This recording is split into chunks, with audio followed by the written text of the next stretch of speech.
एक कुएं में बहुत से मेढक रहते थे। उनके राजा का नाम था गंगदत्त। गंगदत्त बहुत झगड़ालू स्वभाव का था। आसपास दो तीन और भी कुएं थे, उनमें भी मेढक रहते थे। हर कुएं के मेढकों का अपना राजा था।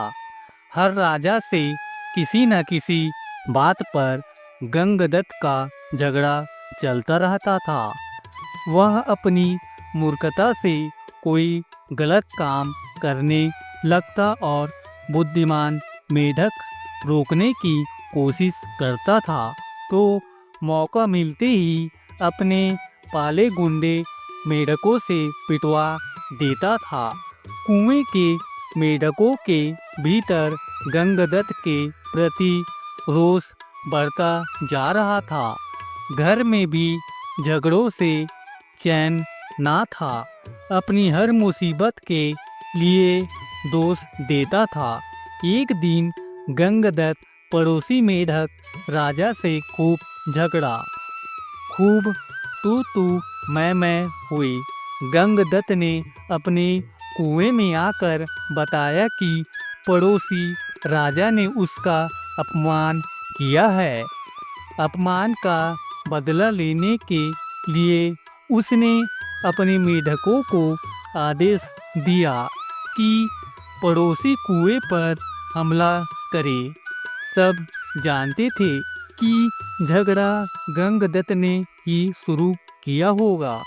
कुछ सयाने मेढकों तथा बुद्धिमानों ने एकजुट होकर एक स्वर में कहा, राजन, पड़ोसी कुएं में हमसे दुगने मेढक है।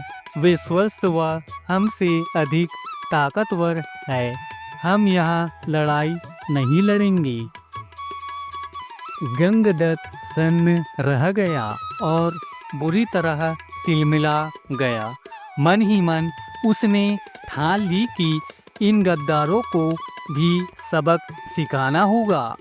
गंगदत्त ने अपने बेटे को बुलाकर भड़काया, बेटा, पड़ोसी राजा ने तुम्हारे पिताश्री का घोर अपमान किया है।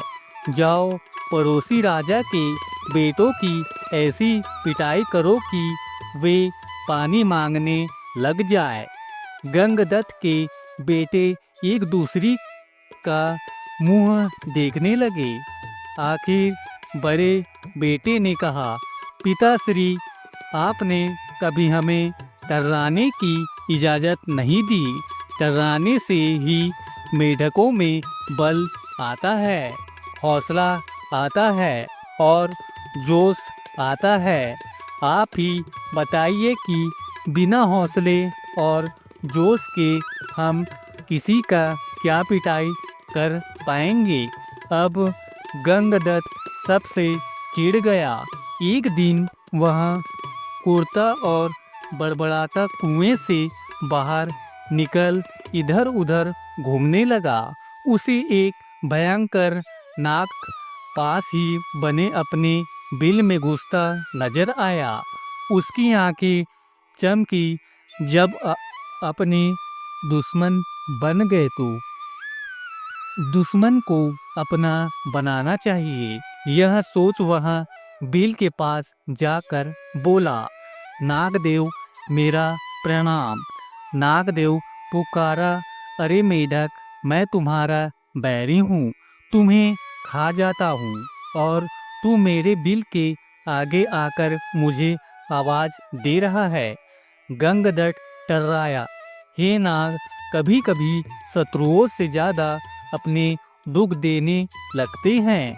मेरा अपनी जाति वालों और सगों ने इतना घोर अपमान किया है कि उन्हें सबक सिखाने के लिए मुझे तुम जैसे शत्रु के पास सहायता मांगने आना पड़ा है। तुम मेरी दोस्ती स्वीकार करो और मजे करो। नाग ने बिल से अपना सिर बाहर निकाला और बोला, मजे कैसे मजे?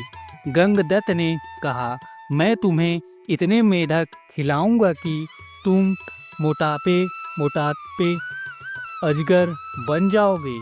नाग ने शंका व्यक्त की, पानी में मैं जा नहीं सकता, कैसे पकड़ूंगा मेढक को। गंगदत्त ने ताली बजाई, नाग भाई, यह तो मेरी दोस्ती तुम्हारे काम आएगी। मैंने पड़ोसी राजाओं के कुओं पर नज़र रखने के लिए अपने जासूसों मेढक से गुप्त सुरंगें खुदवा रखी है। हर कुएं तक उनका रास्ता जाता है। सुरंगें जहाँ मिलती है वहाँ एक कक्ष है, तुम वहाँ रहना और जिस जिस मेढक को खाने के लिए कहूँ उन्हें खाते जाना।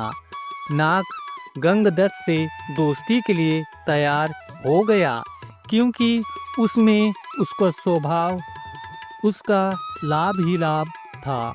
एक मूर्ख बदलने की भावना में अंधे होकर अपने को दुश्मन के पेट के हवाले करने को तैयार हो तो दुश्मन क्यों ना इसका लाभ उठाएगा। नाग गंगदत्त के साथ सुरंग कक्ष में जाकर बैठ गया। गंगदत्त ने पहले सारे पड़ोसी मेढक राजाओं और उनकी प्रजाओं को खाने के लिए कहा। नाग कुछ सप्ताह में सारे दूसरे कुएं के मेढकों को सुरंग के रास्ते जाकर खा गया। जब सब समाप्त हो गए तो नाग गंगदत्त से बोला, अब किसे खाऊं, जल्दी बता। 24 घंटे पेट फुल रखने की आदत पड़ गई है।